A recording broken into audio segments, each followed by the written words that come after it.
Hey guys, it's Coffee. Welcome back to Asagao Academy. So we're about to start the competition in PBG and John's room. But first we have two journal entries that we missed last time, so I'm gonna read those real quick. Okay. Dear Diary, Shane was surprisingly nice yesterday, even though he was such a jerk earlier. I can't seem to pin him down.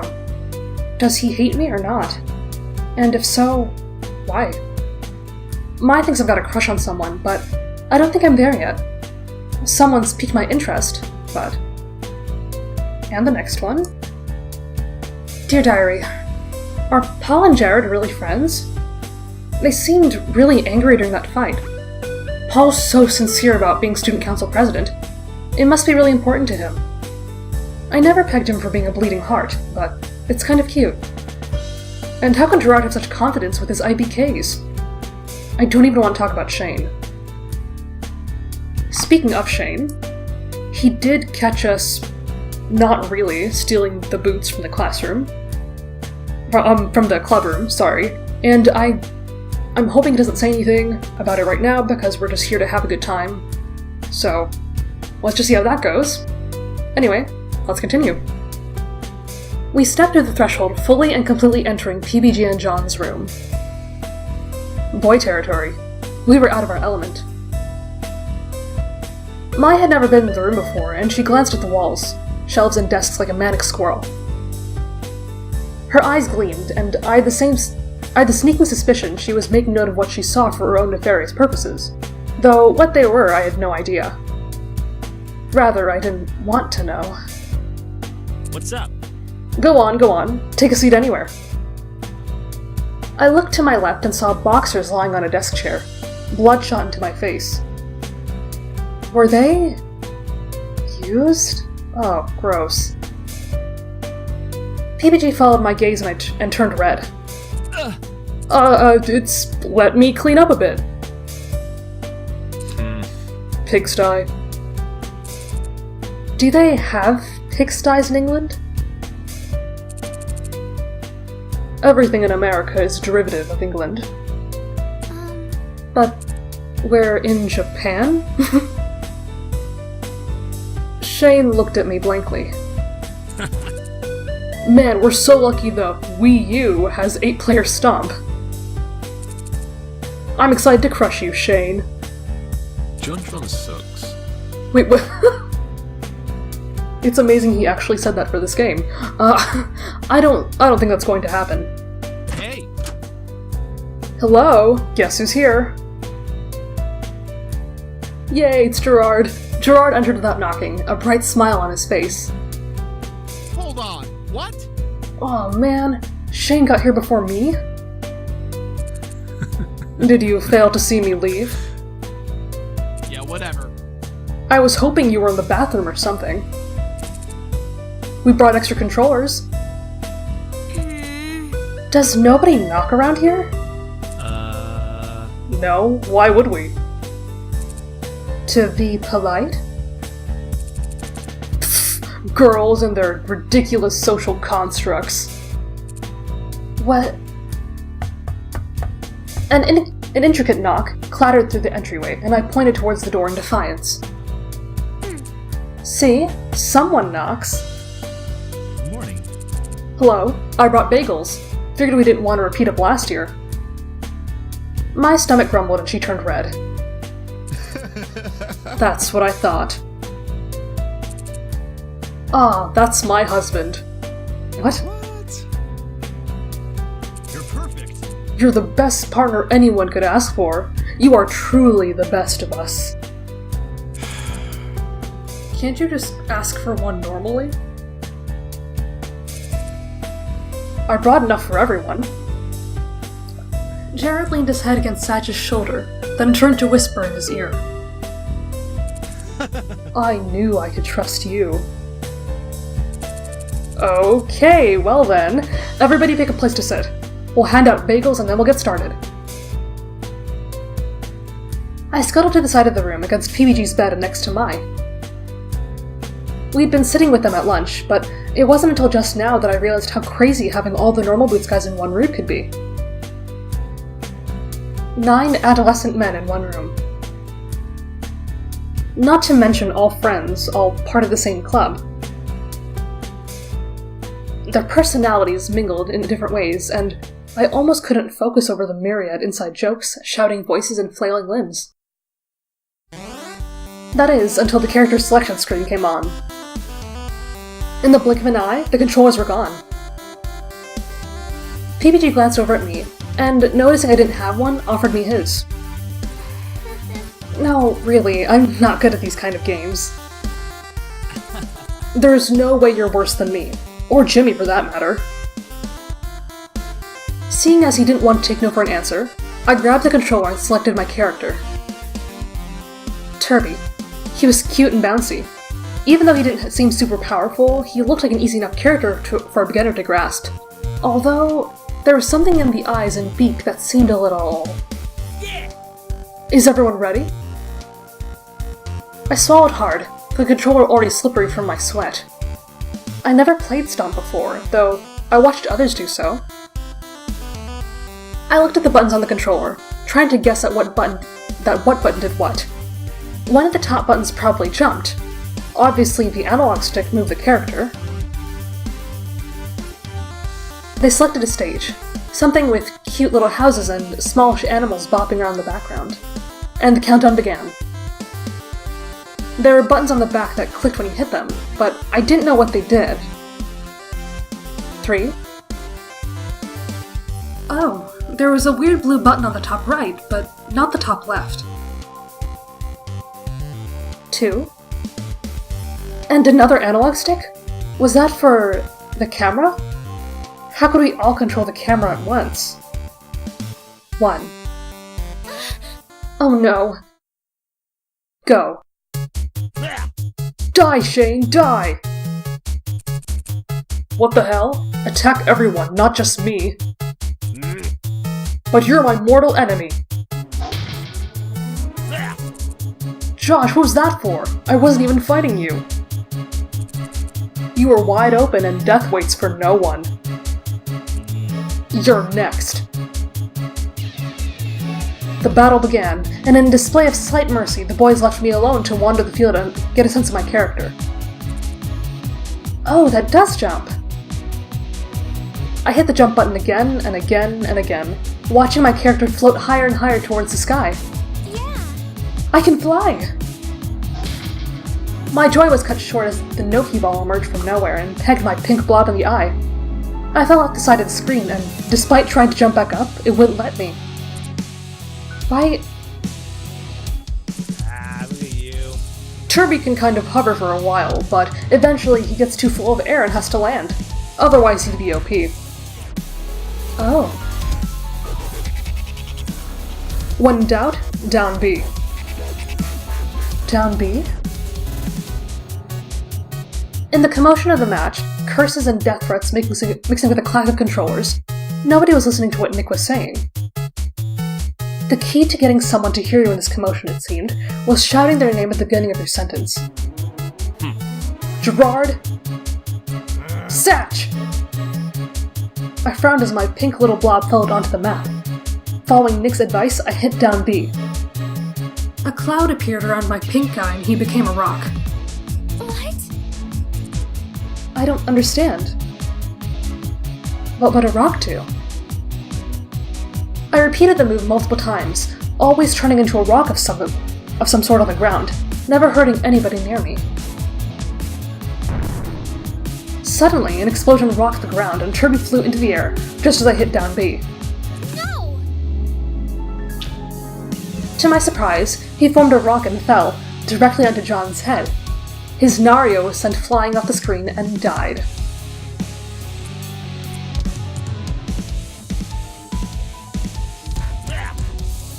You're on my shit list. I'm very sorry.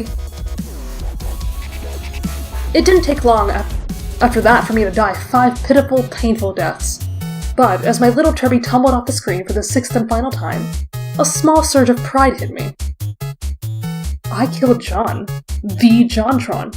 Even if by accident. I handed my controller to Mai and sat back, completely satisfied. If it weren't for the fact that it was Mai's turn, I'd jump back in, eager to find other strategies for murdering my friends and potentially stirring up a hit list a mile long. So this was the joy of games. After playing a few rounds, the official tournament started.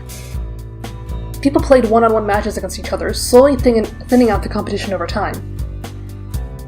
Mai went before me, and was, rather unfairly, paired against Jared. Every blow he doled out to her was, in her mind, some sort of physical contact. At least, judging by the way she shivered when she was hit, it was. Unsurprisingly, she died almost immediately.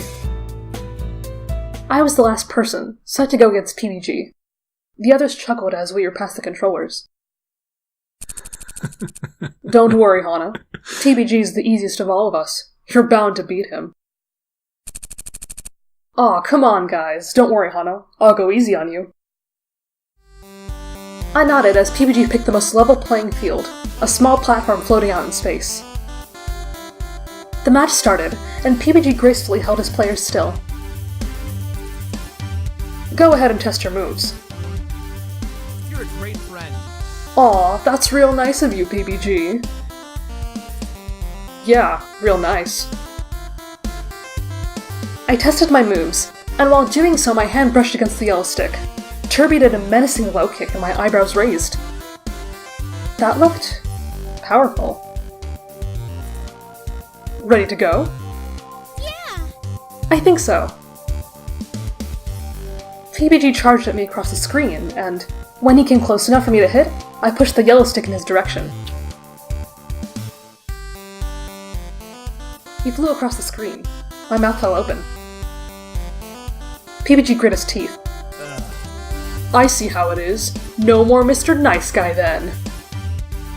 I partially doubted that PBG had a non-nice bone in his body, but the match had begun. It was a long battle, and a surprisingly long battle. We seemed to be evenly matched, right up until the very end, when I smashed him off the screen with Turby's hammer. What? I set the controller down quietly, not particularly happy about having crushed PBG in my second ever match. PBG nodded solemnly. I guess I lost then. Whoa! Damn, Hana, that was some natural-born talent right there. I don't really think so. Anyway, the next match is Shane versus Paul. PBG remained quiet for a while after that. It wasn't until the third round that he joined in again, cheering with the rest of the guys. My match rolled around, but this time I was against Jared, and this time I lost in only a few minutes. I set the controller down again, happy to no longer have responsibility over the life and death of inanimate pixels.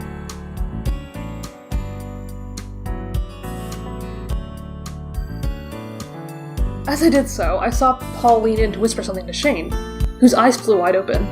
Then his face shut down. Over my dead body. Their eyes slid to me and I looked away. What, they're talking shit about me? What is this? They were talking about me, weren't they? Yeah, I bet. I scooted over to Mai, feeling more comfortable near her than near any of the guys. We cheered for Jared right up until the very end. He lost to a supernaturally agile Shane, who is seemingly being fueled by the rage of 1,000 demonic toddlers. Everyone, that was a great round. It looks like we're in better shape than last year. Well, all of us except PBG. That was uncalled for. Totally deserved. Anyways, I'm tired, so get out of my room, please. Well, I appreciate your honesty. He grinned broadly, not finding anything wrong with how he summarily dismissed us. Mai and I gathered our things and left the room with the others, who, laughing and joking, dispersed in all different directions. Together we shuffled home. We fell through the doorway exhausted, with barely enough energy to change to our PJs. Mai leaped onto her bed with a happy sigh. Oh, Hana, I'm so glad you came to Asagao. As if this couldn't have happened without me here. Mai shoved her face into her pillow and emitted a muffled reply.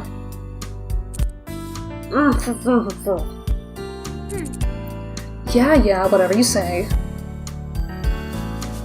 I fell onto my bed, staring at the rungs that kept Mai and her mattress from collapsing onto me and smothering me to death in the night. That was really fun. Video games are fun, Mai. Really? She shuffled around on top of her bed. I mean, I thought it was okay. It was passable. Don't know if I'd call it super fun or anything. Really? No, I loved it. She chuckled. Seems like you found your calling. Huh. I'm sure I have. Above me, Mai yawned. Let's just go to sleep. I'm exhausted. Smiling, I got up and turned out our lights. Good night. Good night, Hana. Good night, Mai.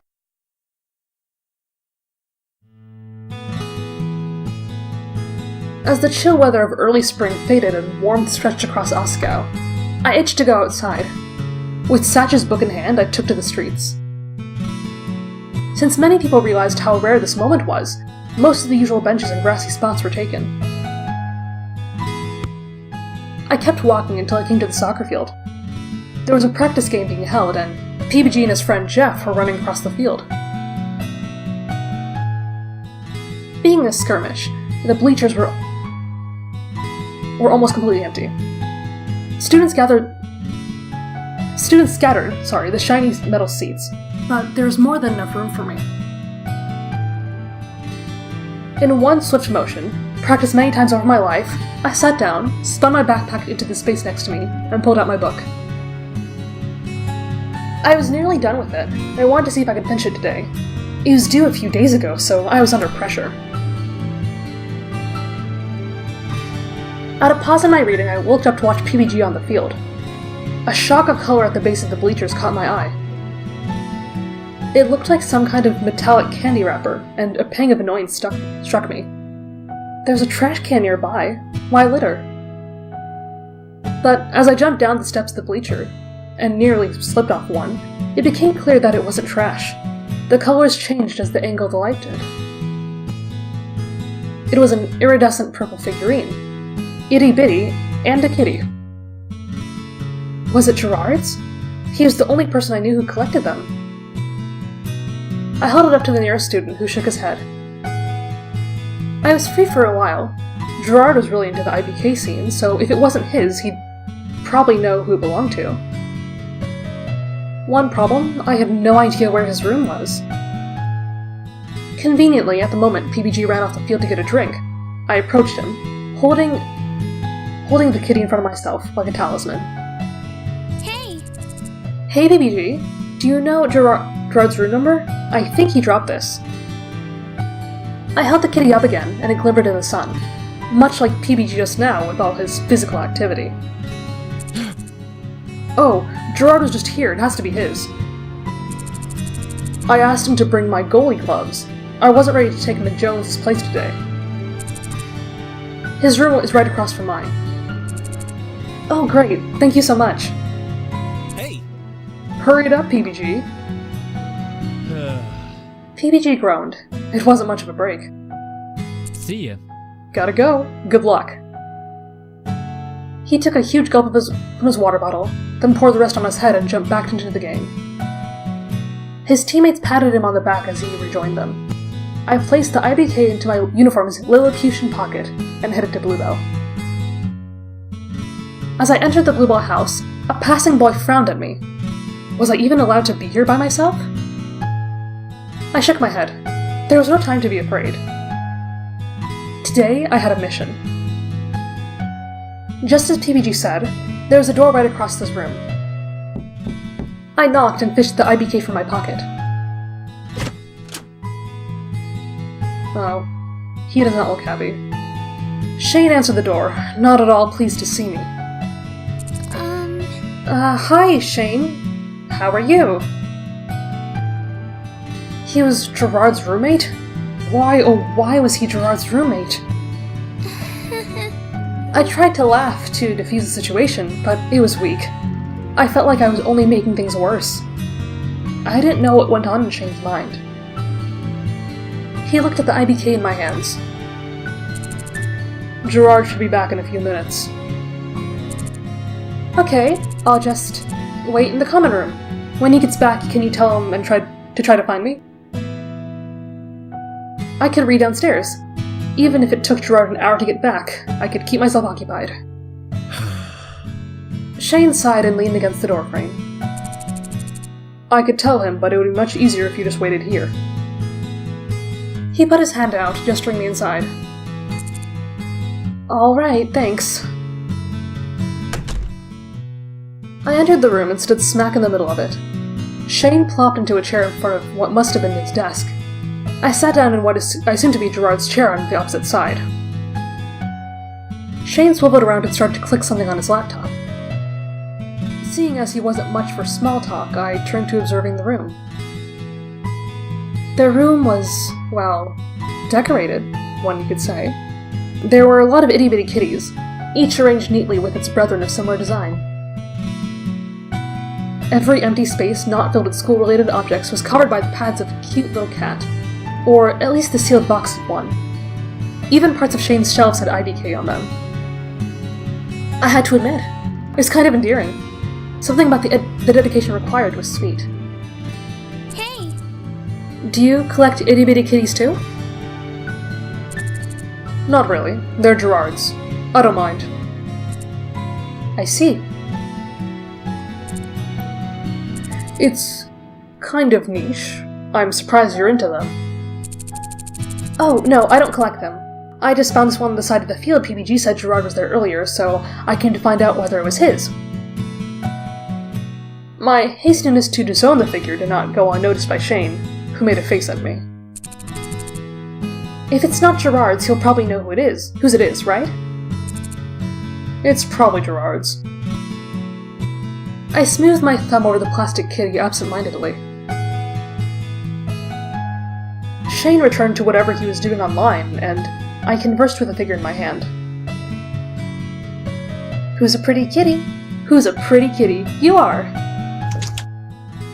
Gerard came back about 2 minutes later. Hey, Shane! And Hana? He held out 2 coffees in his hands. Suddenly he turned pink. And what are you two doing here? Alone. Together. It's not like that. We're not doing anything. Hana was looking for you. Really? How can I help, Hana? He gave a coffee to Shane and offered the other one for me. Here, take mine. I would have gotten you one too if I knew you were here. It's so sweet. That's really nice of you, but no thanks. I just came to see if this was yours. For what felt like the 10th time in the last half hour, I displayed the itty-bitty kitty. Oh, wow! Oh, yes! Gerard almost dropped the coffees as he leapt forward. I lost this today. Where'd you find it? It was near the field. PBG told me you were there earlier, so I wanted to give it back to you. I handed the figure to Gerard, who looked about ready to kiss it. You're the best! Thank you, Hana, thank you! You didn't have to do this, but you did, and I don't know what I would have done without you. It wasn't any trouble at all. It looked pretty rare. They're special! It's not as rare as you would think, but it's still very special to me. I'm so glad you were the one to find it. I shouldn't have been so careless. Don't beat yourself up about it. What matters now is that you have it back. Maybe zip up your pockets next time? I promise. You bet I'll take a load of precautions to make sure this never happens again. He placed it delicately on the shelf with the other kitties that had the same iridescent properties. Gerard looked at me while I viewed his hard-earned assemblage. Right! Oh, duh, Gerard, you dummy! How rude of me not to at least introduce you to my collection. Sorry. In this room, I have 247 itty-bitty kitties of every shape and size. Wow. This is the newest set, the Catastrophes. They're a band. They're really popular right now. I traded my rare extras for these the other day. The one you brought back to me is a set from the 4 that are called Opalescents. Currently, they're the only shinies. They were so pretty. My gaze fixated on them. I'm just missing the last Opalescent. It's the purple one, Princess Pumpernickel. I tried everywhere, but no one has them in stock. But there's only 3 copies in the world, so it's not really surprising. It's more surprising that I managed to get these ones. I have one of the most complete collections in the world. People think that the Kitties Company gives me these newest figures, but I earn all my ABK. I can tell this took a lot of hard work. I'm amazed at how much effort you put into this. He sighed heavily and sat down in his bed. Completed. Thanks, Hana. I just wish I could get that last figure. I could finish my collection, and the kitties would all have their little friends together in one place. I wish I could help. Don't worry about it, Hana. This is my battle to fight. I nodded, then glanced at my watch. See you later. Oh, I should go. I really want to finish my book today, but if you ever need help, I'm here. I stood up and waved to the both of them. Bye. Bye, Hana. Thanks again. Bye. See ya. Well, Shane doesn't seem as bad right now.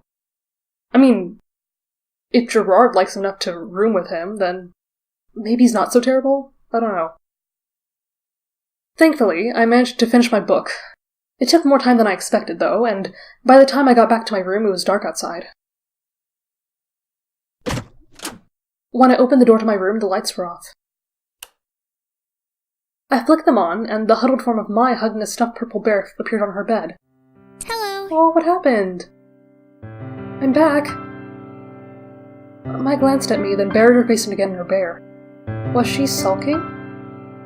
It was unlike her to be so unenergetic. Are you okay? That doesn't sound very okay.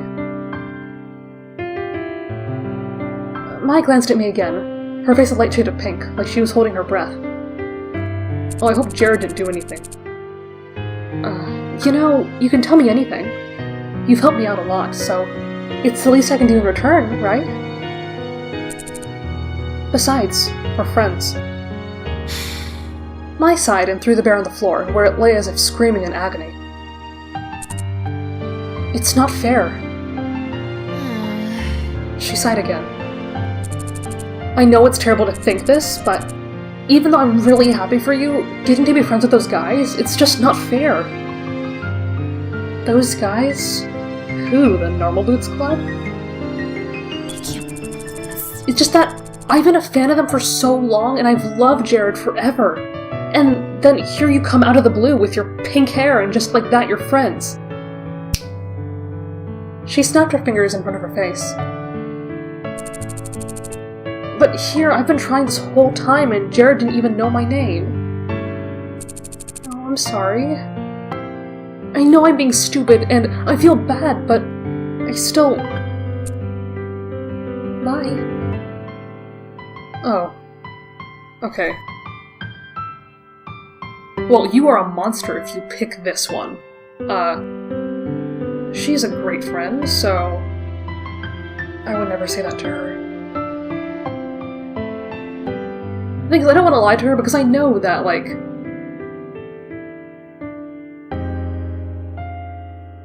if I say this, like, I know it's not going to be completely true, because I know that they like Hana a lot. And Mai's kind of tagging along.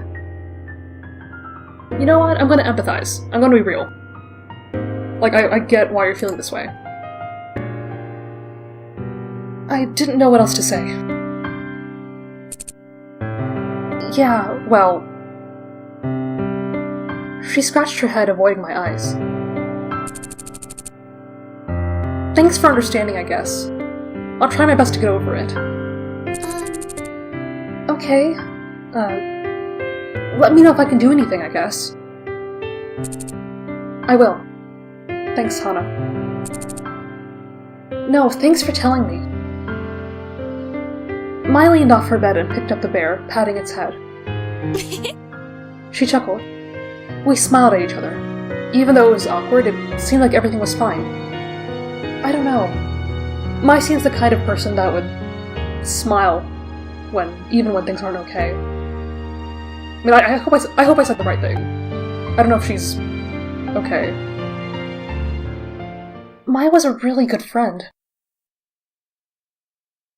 So I think I'm going to call it here, before this gets too long.